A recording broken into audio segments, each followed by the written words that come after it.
Hey, John Riley coming to you from hotter than hell, South Florida. This is the 440 I've been working on.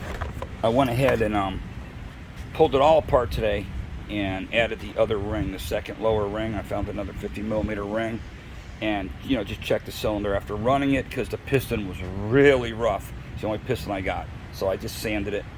It's my saw. It's not going anywhere, but anyway, I advanced the ignition timing. I pulled the flywheel and took the keyway, cut it with the file, and advanced it pretty good.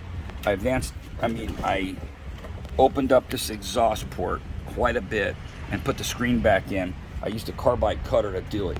These are great on a Dremel, and that's what I use for the transfers as well with this wax. But that goes right through that sheet metal, because when you use the back side of this, it doesn't get used that much and it stays really sharp. It cuts right through it like nothing. So it did a really nice clean job of cutting it open and right to the shroud too. So it's pretty much the same shape as the shroud, and slid that piece of screen right back in there if you can see it. So it's got ignition timing, more exhaust. I polished the exhaust port. I opened it up just a little bit like a woods porting type of deal on it. And what else did I do to it? The transfers, the exhaust port's polished and a little bit bigger. These are great mufflers because they don't have any baffle or nothing in them. They're just excellent mufflers. I just don't like to see any holes and shit. I like it to look clean and OEM as possible. But let's listen to it run. It made all the difference in the world. When I mean it, yesterday it was running like a pig. Today it's crisp. And man, you just touch that throttle.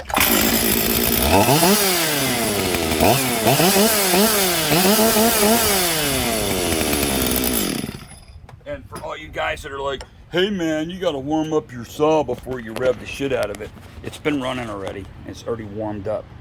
Thank you very little.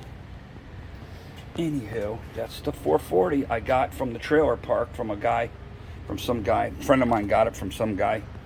It's clean though. Like I said yesterday, still got a piece of that Made in Germany sticker on it, which is pretty cool. That's usually the first thing to go. And my buddy Lander brought this saw over for me, this miter saw. I told him I needed one. He goes, I got two of them. This one's sitting outside. He goes, you can have it. So I got home yesterday. I showed up on my workbench, so I scrubbed the shit out of it. This was all black and gummy. I cleaned it with that purple cleaner, and then I sprayed the whole thing down with WD-40 and aired it off. And another thing is a picnic table I'm making for my neighbor Marie. I just got to make the chairs next. I'm going to try to get that done today so I can get paid and make a house payment. And that's my bench that I made for me out of just wood that was laying around. I just thought it looked cool as shit. I really want to make a tiny house that's off the wall unique with some cool looking shit that's not only unique, that's absolutely hurricane proof, bulletproof, whatever you want to call it.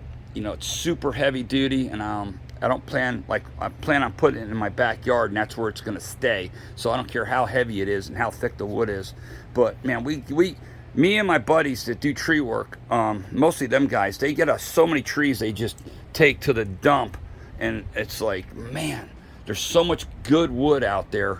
It's unbelievable for making stuff. So I think it's just a shame just to get rid of all that wood. But anyway, that's my MS 440. Thanks for watching.